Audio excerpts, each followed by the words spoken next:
The Liberty Blue Rangers Podcast. With Andrew Chelney and Nick Zararis.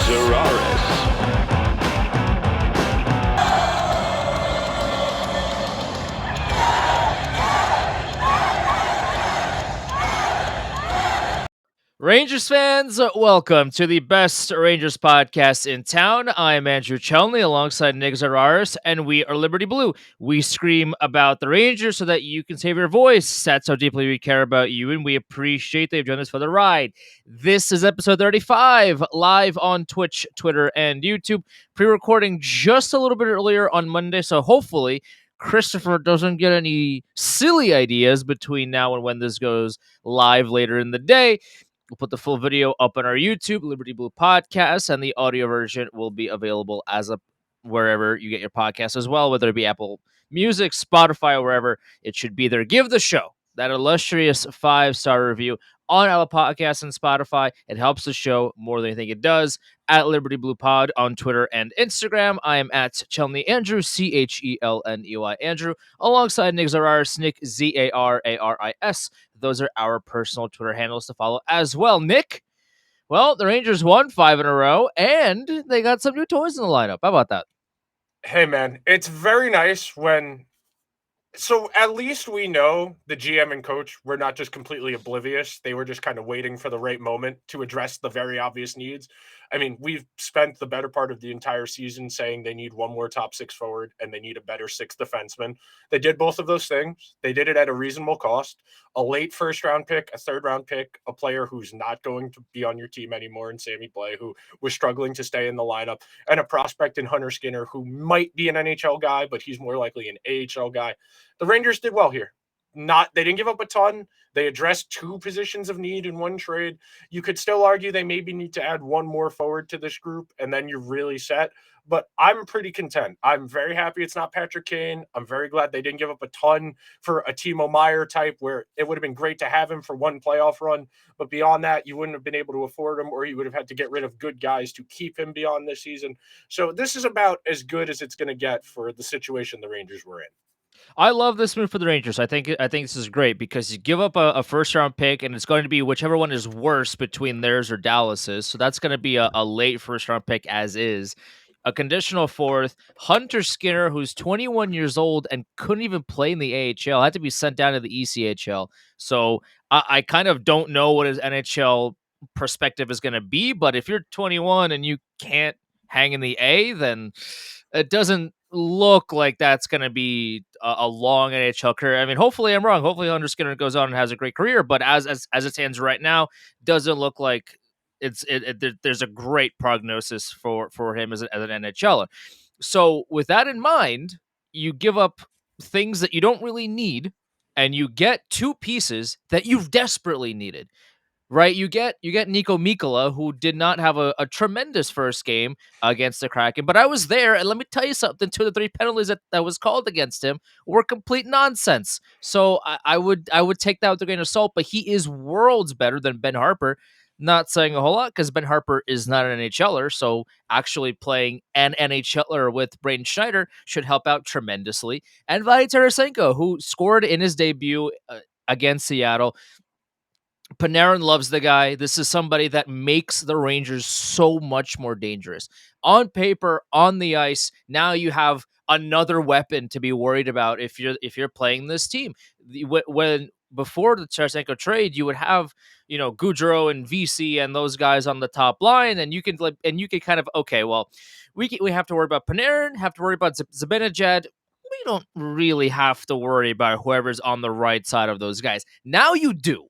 Because now there's so much more leeway for Gallant to be like, okay, well, we could put Kreider there, we could put Tarasenko there, there's so many different combinations now that Gallant could put out on the ice that makes this team dangerous. And that is one of the best things about this trade is you didn't really give up a whole lot for him, or at least anything that you really needed.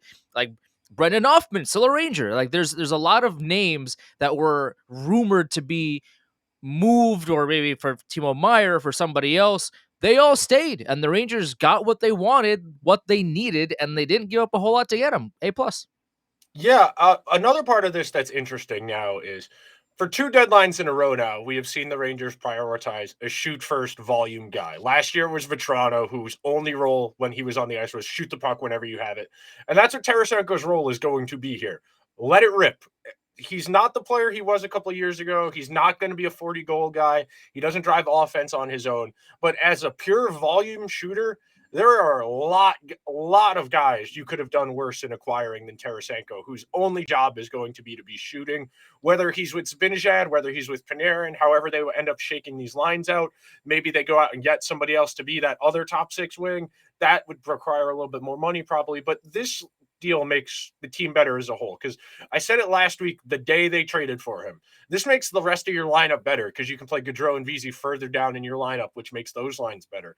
The Rangers right now in the regular season, more often than not, they're going to have the better team than most of the teams they play against.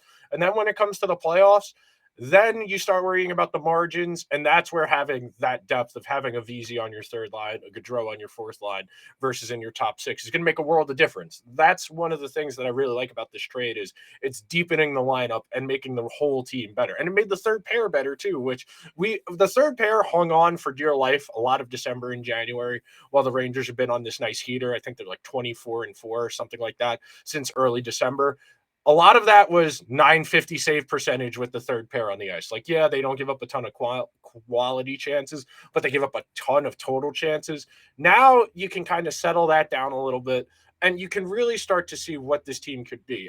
The game against Seattle really reminded me of a game against Pittsburgh last year in the regular season on a Friday, where in the first 10 minutes of the game, it was over. The Rangers scored 2 goals in the first 9 minutes of the game, and they went downhill on them the entire game, kept chipping away, kept being aggressive. And yeah, Seattle got it back in that game towards the end with some garbage time offense. But you see what the Rangers can be with a better equipped lineup now.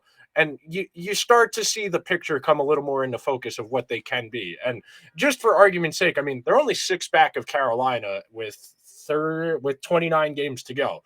That's doable. Legitimately now with the group they have in place, they have to make up a 6-point gap in 29 games. That is doable. No, it's a great point, and one of the things that I want to reiterate that you said is by acquiring Tarasenko, you not only make your top line better or your top six better. Now, instead of moving Gaudreau and Vesey to the top line and saying, "Hey, go produce offense," you can now slot them into the bottom six where they shine. That's where they're supposed to be. VC's having a tremendous season. Barclay Goodrow is supposed to be in your bottom six. That's where he is great at his job. If you put him on the top line and he struggles, gee, I wonder why he's struggling, because he's not a top six player, but he's great in the bottom six. Now, by acquiring Tarasenko, you are not forcing bottom six players to play above their means. And now when you do that, you have Tarasenko top six, and now that line is dangerous. Now those top six forwards are dangerous, but also your bottom six are dangerous because everybody is playing where they're supposed to be. And the one thing also that the Rangers have gotten lucky this year in is injuries. Zibanejad hasn't been out for 4 months. Kreider hasn't been out for. Andrew. Not Kreider, listen. Kreider hasn't been out for 6 weeks. Like, to this point, not gonna win. Like Rangers have gotten lucky to this point in terms of injuries. So when we are watching them play at full strength and watching how they've been playing these last 2 games against Carolina, they got hammered in that second period, but one of the things that made that game kind of stand out to me was the fact that they like just kept chipping away. They didn't stand back and let Carolina just run them over, and that would which they could have done, and they've done earlier on in the season, where you would see that, it's a back-to-back. Carolina's a good team. You can make the case that they were tired, this and that, and you just chalk that up as an L and you move on. They didn't do that. Late in that second period, Panarin tied the game up, and then that was it. The Rangers kind of took over from there, and that was the entire game. Halak played very well, and you have to give credit to Jaro Halak. Both of those goals weren't on him. Every other shot that he needed to stop, he stopped. He had a tremendous game for the Rangers, and I think he's won like 7 games in a row for the Rangers. Yeah. Like he has been playing very well. The start of the season did not go well for him.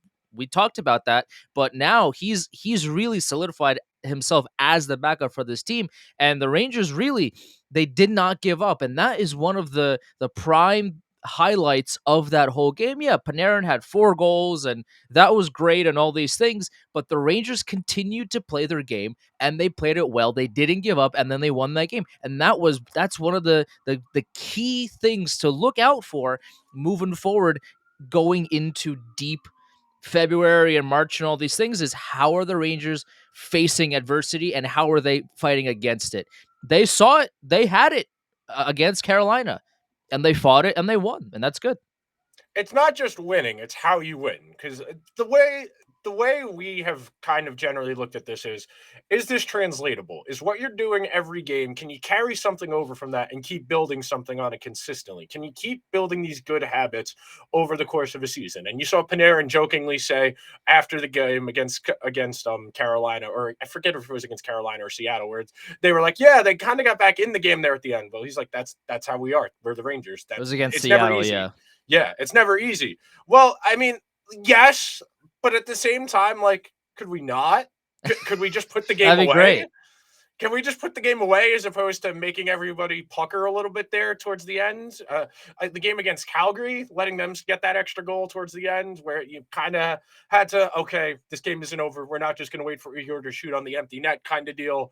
Like, good week last week. You take care of Calgary, who's a borderline playoff team. You take care of Seattle, who's a playoff team. You take care of Carolina, who's a playoff team. You take care of Vancouver. Granted, they probably should have beat Vancouver a little cleaner, but Yeah.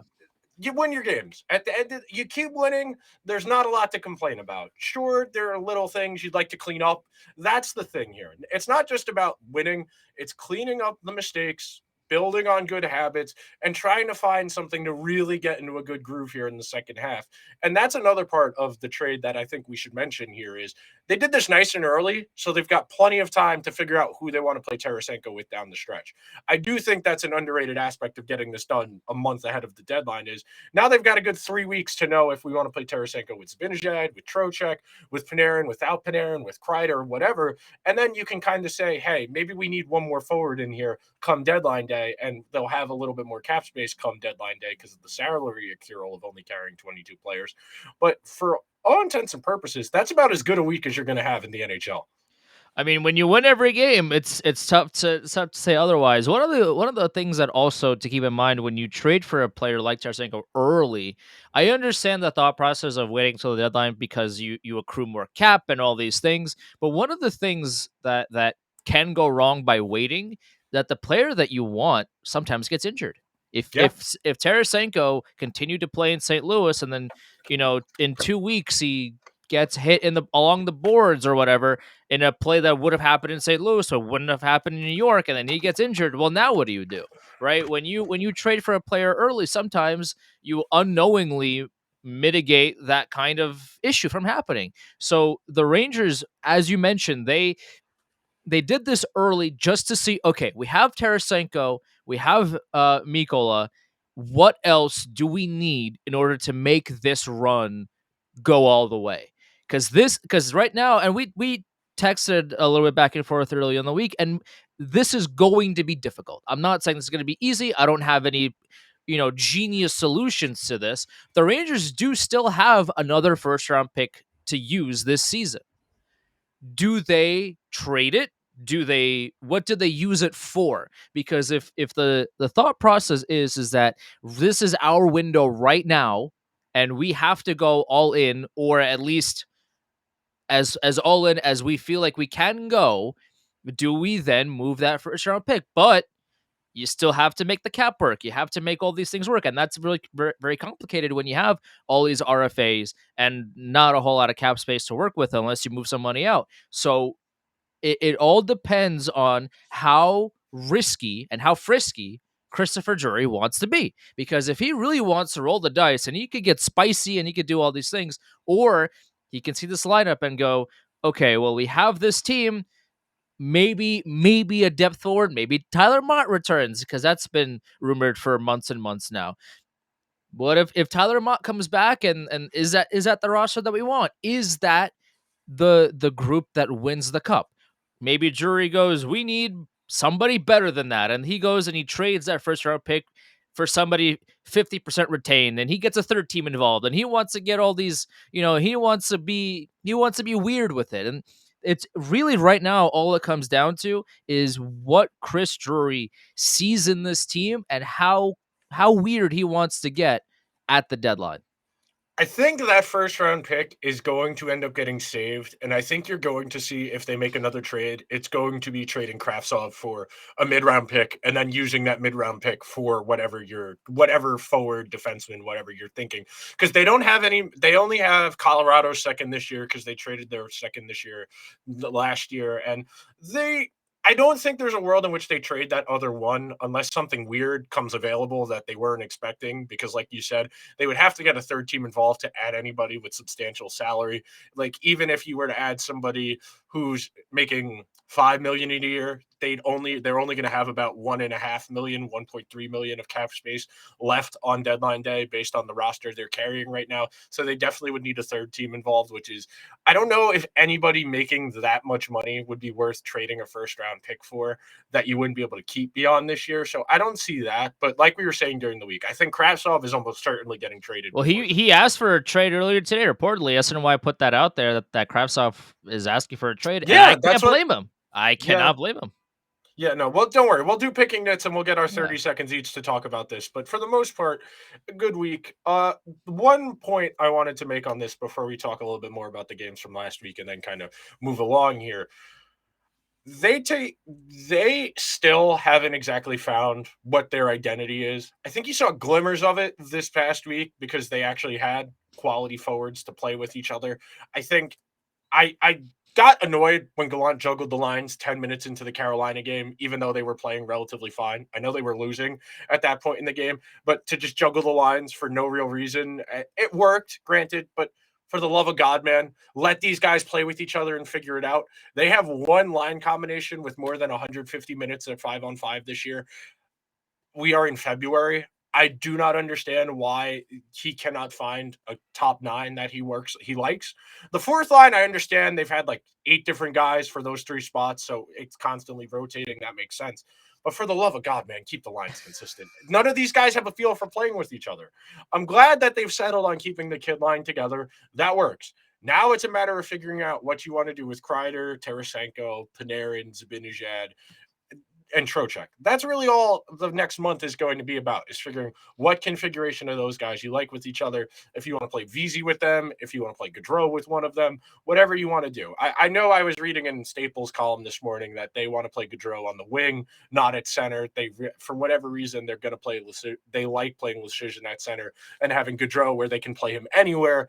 Whereas if Gaudreau's playing center, he can only be the fourth line center. That's part of why they like having Leschyshyn there, who we're going to make fun of at some point later in this episode. But that's the logic of why they waiver claim Leschyshyn is he is good on faceoffs. That way they can play Gaudreau anywhere in the lineup, depending on the game situation. Okay, so then go get a better fourth line center. How about that? I completely agree with you. I completely agree with you. Why did the Rangers always insist on having one player on their team that is only there to get cardio? I don't know why. The Brett Howden Memorial Scholarship. That's right. On. That's right. They absolutely love nothing more than having at least one roster player on this team who gets consistent minutes, who does absolutely nothing. I don't know what their infatuation with this kind of player is. You got Brett Howden, you had Sammy Blais, and now you have Jake Leschyshyn, who do absolutely nothing, and yet they play every game. They use up a roster spot for reasons. End of sentence. Like I don't know what Jake Leschyshyn does. I don't know, because what exactly would you say you do here?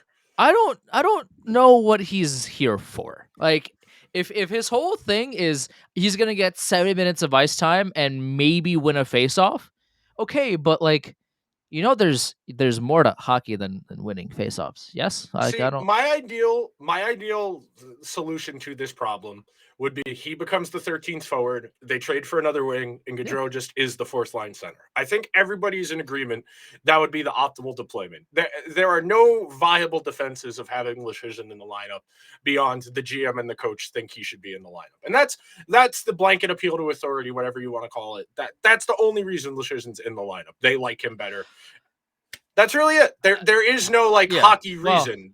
Leschyshyn is, I think, 23 years old, and pretty much consensus the worst player in the NHL over the last 2 years. Like worse than any of the guys the Rangers have played, but he's here, and we're gonna have to figure it out. I mean, they got him for the reason I just said. At least that's what Staples said in his column, that they want to be able to play Gaudreau anywhere in the lineup. Whereas if they don't have Leschyshyn, then they need a fourth line center, which limits what their roster flexibility is. But I digress on Then that. go get one. Go Yeah, get I one agree. that's better than Jake. Because listen, like if the only thing you're good at is winning faceoffs, then an upgrade is there to be had. Because Yeah. there's a bunch of bottom six centers that can win faceoffs, but also contribute to the team. Because Jake, that's if that's his calling card is winning faceoffs, then okay, be the 13th forward and teach the other centers how to win a faceoff. Like that's what you're there for. If you can't do anything else, and it's really funny because we talked about Sammy Blake for a second. Like it's really funny how, of course, he 0 goals in 54 games as a Ranger. First game back in St. Louis, my guy jumps out of the box, gets a breakaway, and scores a goal. I mean, the script writers were so obvious. They were so obvious. I mean, come on, man. At least make us wait a game or two. It was funny because he hit a post earlier on in the game, and I got texts from Blues fans saying, "Oh, look, Sammy Blake just hit a post. Can you believe it?" I'm like, "Yeah, I definitely can believe that." And then later on in the game, he scored a goal. I'm like, well, the scriptwriters just. Do you believe in miracles, Andrew? Yeah, Do you believe in miracles? I guess I do. Yeah, well, we didn't believe in him when he was here, but as soon as he got in St. Louis, he started believing them again because right after the trade, of course, it was the most obvious thing in existence. Sammy Blake was going to score in his return to St. Louis. You can't. I mean, the script writes itself, but it was a little bit too obvious there. I see what you're doing. Okay, so we can use this as a natural segue into the new segment I want to introduce called Picking Nits, where every week we will each get 30 seconds to blanket complain about something. And the reason we are calling it Picking Nits is we understand that the Rangers are on a very nice run here since early December. We understand they've won 5 in a row. The Rangers' goal this year is to win the Stanley Cup. You win a Stanley Cup on the margins. You need to complain about the nits in February because in May, the nits aren't going to be nits. They are going to be concrete problems with your team. You think about what happened in that series against Tampa Bay, where once the offense dried up from the kid line, nobody else could score. The fourth line caved in every single time it was on the ice. Right now, everything is great.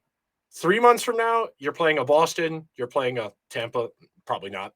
You're playing a Toronto, probably not. You're playing one of those teams that is. You're definitely not playing Toronto because you're not playing Toronto in the first round. So the Rangers don't have to worry about the Leafs until the Leafs win a series. I'm not worried about the Leafs. That's in the right. Playoffs. You're especially the last couple of years. Like I've been thinking like this is the year. This is the year Toronto finally wins a playoff series. Especially like last season. Yeah. Last season I was like, this has to be it. Pulled. Yeah, this is such a good team. The Lightning aren't very scary. Like that was my thought process. And then the Lightning came back in 7 and then beat the Rangers and then lost in the final. So okay, my 30 seconds starts now. Very simple. I need one person on the internet who has numbers in their handle to tell me what Jake Leschyshyn is better than Vitali Kravtsov at. That's all I need. I am going to clip this. I am going to put this on Twitter and say in the replies, tell me what Jake Leschyshyn is better than Vitali Kravtsov at. Go ahead. And you don't get to say, well, he's in. Trevor Vesey is in for Kravtsov. No, he's not. No. The best version of this lineup with the forwards they have is Kravtsov on that line with Kreider and Trocheck, and then playing Vesey on the fourth line with Gaudreau. That is the best version of this lineup that they have. They could have a significantly deeper lineup, but they are actively choosing not to for whatever reason. Okay, I yield my last 15 seconds. Andrew, go ahead. I was at the game against the Kraken, and let me tell you something. Kravtsov did a really good job in the top 6. He didn't score, but like he did everything else that the Rangers want him to do. And now Gallant is like, nah, I'd rather Jake Lecision in the lineup than Vitali Kravtsov for reasons that I don't really understand what they are, but here they are. And why? I don't understand it. This doesn't make any sense to me. And now SNY is reporting that Kravtsov wants out. I cannot blame this guy at all. He did everything that the Rangers wanted him to do. He's played so well, and yet they're not doing it, and he wants out. I can't blame him. Nicely done, right against the wire. Very nicely done, Andrew. There you go. That's a man who works in We're radio. professionals, Nick. That's a man who know works we in do. radio and is always looking at the clock. Listen, when you handle high stress situations like I do at work and like have you've done for years and years as well, we know how to wrap right before the end of a segment here. So we got it. All right. So this upcoming week, the Western Canada trip has never been kind to the Rangers. I don't think ever in my life. There was that one year, I think it was 2019, where they made 34-year-old Henrik Lundqvist have 50 saves in consecutive games against like the Oilers and the Canucks, or the Oilers and the Flames. And they won both of those games, but got dramatically outplayed. But Hank said, okay, I'll do this one more time for you guys just for the road. I am a little worried about the trips to Calgary and the trip to Edmonton. Vancouver, they should handle Vancouver. Then again, Vancouver also dummied the Islanders, which was a very weird game on Thursday night. Yeah. That was a weird one. But this Sorokin did not look good in that game either. No, he didn't. If he played the way that he normally does, the Islanders win that game. It was more so that Sorokin didn't have a great game that the Canucks won that, as opposed to the Canucks just being the better team. If Sorokin just has a normal night, the Islanders win that one. So I wouldn't put too much stock into this one. But they're a dangerous team. If you give them space, they will pounce on it. Yeah, Vancouver's one of those teams that's playing with absolutely nothing to lose, so they're just going to let it rip. And whatever you want to say about Tocchet and whatever, he's trying to set up what the team is going to look like next year with good results this year. But they've got what? They've got Vancouver, Edmonton, Calgary, Winnipeg. Realistically, you want to take 6 out of those 8. You're better than Edmonton. You're better than Calgary. You're better than Vancouver. Winnipeg, you're more talented than, but you could argue Winnipeg can goalie you just the way you could goalie them. That'll be a difficult game because Winnipeg's been very good defensively. Hellebuck is having a very nice bounce back season. Last year, he wasn't great. The year before, he was great. Hellebuck's one of those every other year goalies. So now we're kind of at the point now where it's time to be a little bit greedy and start worrying a little bit about playoff spots here, because the next team back in the standings is Washington, who's 8 points back of you. And Washington has played 2 more games than you. You have 2 games. They've also haven't looked good. They've been 5-5 in their past 10. It's a very strange team because they go out to Boston. They play the Bruins, a team that does not lose at home, period, let alone in regulation. And the Washington Capitals go to Boston and beat them in regulation. And then they go home, play David Quinn's San Jose Sharks, and get dumpstered by the Sharks. Very strange team. I don't understand. I don't really know how to read them, but they've been having injury issues all season. So they've been kind of just holding water. They've been kind of just treading water and just surviving for now, hoping that everybody comes back and they go on this run. But so far, they've kind of been a streaky team. Yeah, because the bigger point here is it's time to start worrying about where you are going to be in the playoffs, and if you're properly situated. In the first part of the show, we talked about, do they still need anything else? This month will go a long way in determining if they go out and add one more guy. But you really, if you're going to play the Devils in the first round, you really want home ice because that will help, even though Gallant doesn't do the hard matching that you probably should in the playoffs of looking for favorable matchups, using last change to your advantage, whatever. You want home ice against the Devils. You would like to not play the Devils at all. In all honesty, I would rather play Carolina than the Devils because the Rangers historically have always played Carolina pretty well. I mean, that goes back to Alain Vigneault. That goes back to Tortorella.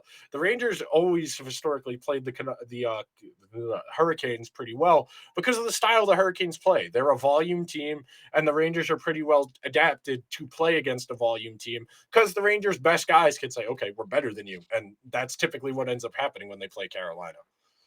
The thing about these few playoff spots that we have left here is you take a look at the wild card. We talked about Washington. Pittsburgh just got embarrassed in LA. They got shut out. It was 6-0. Dustin Brown. I don't know why this was a very weird thing the NHL did. They brought out the Stanley Cup and let Dustin Brown lift it one more time. That was a weird thing the NHL did. Listen, you're not Mario. You're not Wayne. I get it. I get it. You won 2 cups, and the LA loves you and all that. Put the cup away. That was a weird decision by the NHL to make. But in any case, the Penguins got dumpstered by the LA Kings. It was 6-0. It was never particularly close. The Islanders lost 2 games in a row that they really should have won both in. Lane Lambert, very much unhappy with the team. He was very vocal about it during the game, after the game, and I've read reports in practice that he's been very, very vocal in practice this morning as well. So the Islanders are kind of losing it right now. Bo Horvat's playing well, but the team isn't. And then they you got need more than that. Yeah, they definitely do. Florida's right behind them. A team that could either destroy you or Bobrovsky wouldn't be able to stop a beach ball and you win 9-4. And then you got Buffalo, a team that is Tage, end of sentence. So realistically, right now, the Rangers are solidifying their playoff positioning, especially when they keep winning. I mean, when you win 5 in a row and you won 7 in your past 10 and you continuing to accrue as many points as you possibly can, that's what good teams do. And that is how the Rangers are more and more likely to make the playoffs easier and easier with each passing day. But now it's not good enough, because now not only should your goal be to make the playoffs, it is, okay, let's get home ice. And as you mentioned, the Devils are a team that can beat you at any point in time, and it's a really scary matchup. The one thing I will say about the Devils, though, for some reason, is that they can't really win at home. They will destroy anybody away from New Jersey. But if they're playing in New Jersey, they kind of play like very meh. So maybe if you want to play New Jersey, I don't know. We're splitting hairs, and 2, playoffs are very much different than the regular season. So all these stats that are meaningful now mean absolutely nothing come April.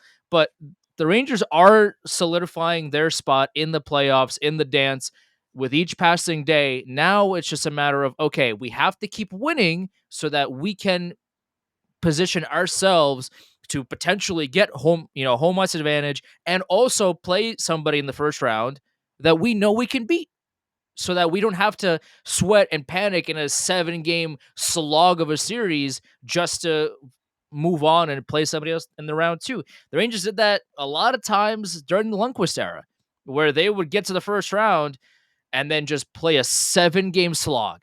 And they get to the second round and they play a 7-game slog. And then by the time they get to the conference finals, they are exhausted.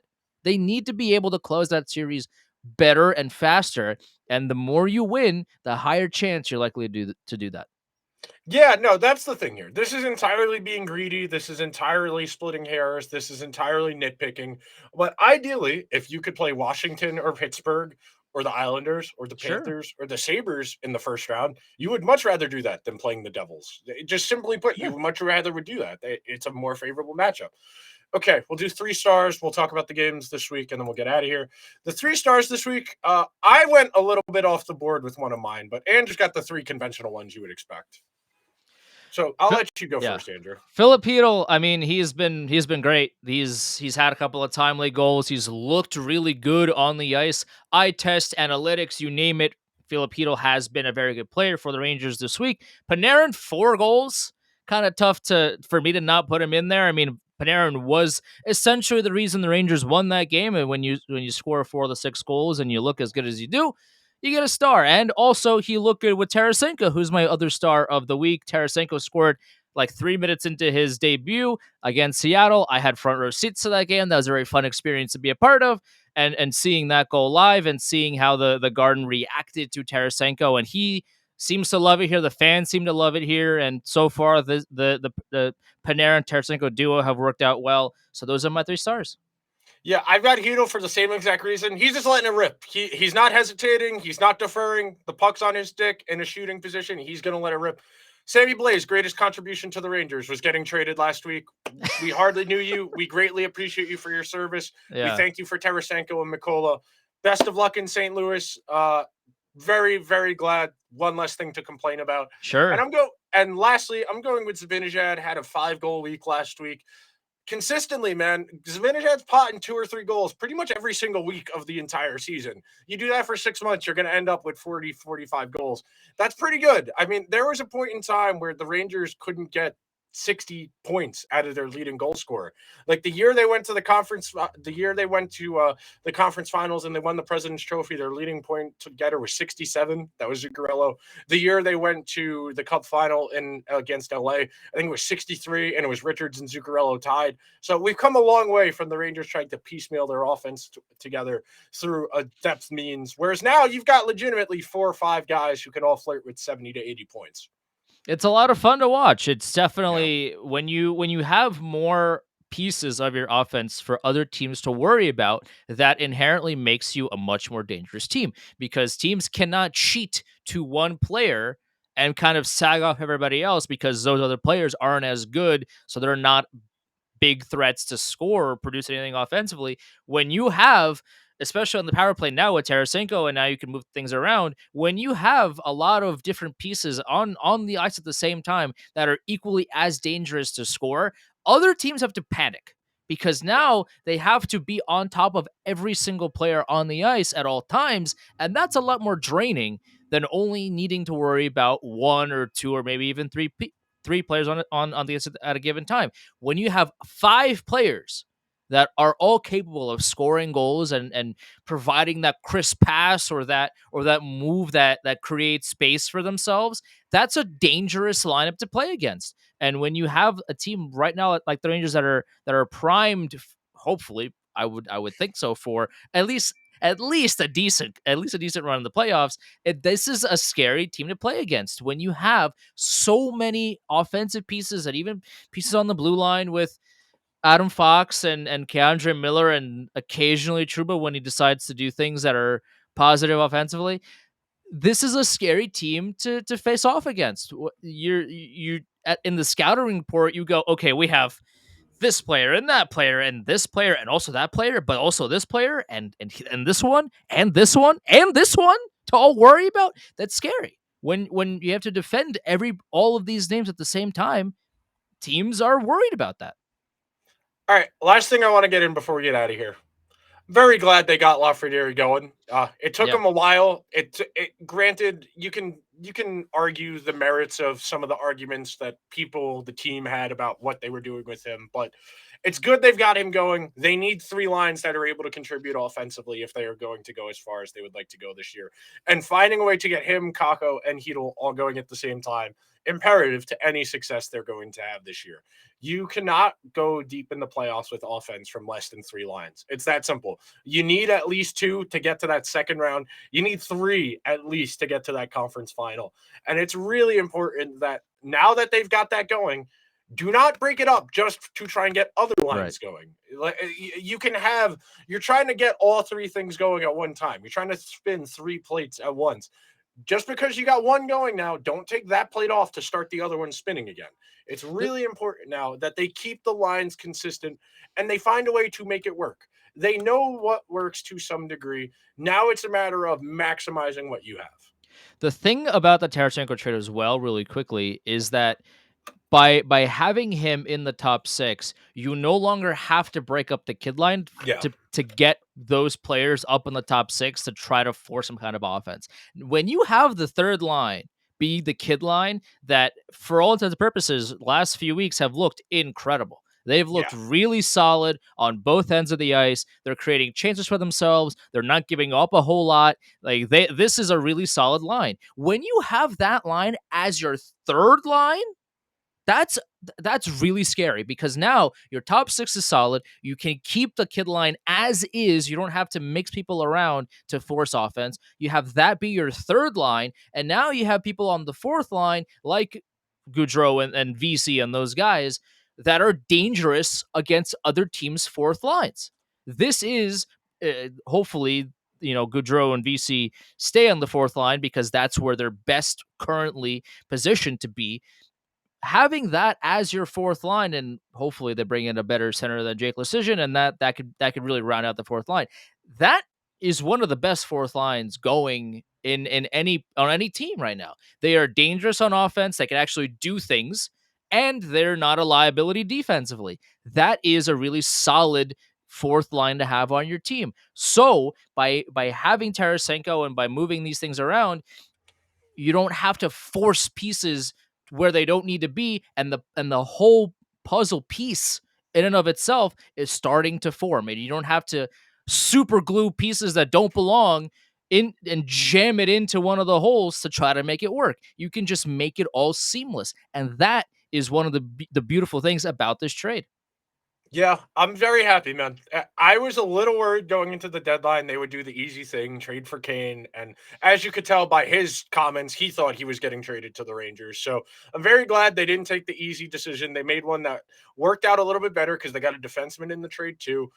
Everything is set up well for them here. It's a matter of staying healthy, staying consistent, and just don't overcomplicate things. The talent's here. This is one of, if not the most talented Rangers teams of my life, of my conscious existence. So let's keep it going here. That'll do it for this week's show. We will see you guys next week. Make sure you are following along on whatever podcast platform you like to use. Leave the show a 5-star review if you're on Apple Podcasts or Spotify. If you're on YouTube, make sure you're subscribing. Join us in the comments. Been throwing polls up on YouTube every now and then too. Make sure you're following the show's socials on Twitter and Instagram at Liberty Blue Pod. Andrew and I's personals, Chelney Andrew, CHELNEY Andrew, and then mine, Nick Zararis, Nick ZARARIS. Make sure you're following those. Rangers aren't in action until Wednesday. The West Coast swing, truly for the sickos. Only the lunatics are staying up when they have work the next morning for games that start That's at 10:30. right. So we'll be live Eastern. tweeting them because we're psychos. Yes, correct. All right, we'll see you guys next week. Later.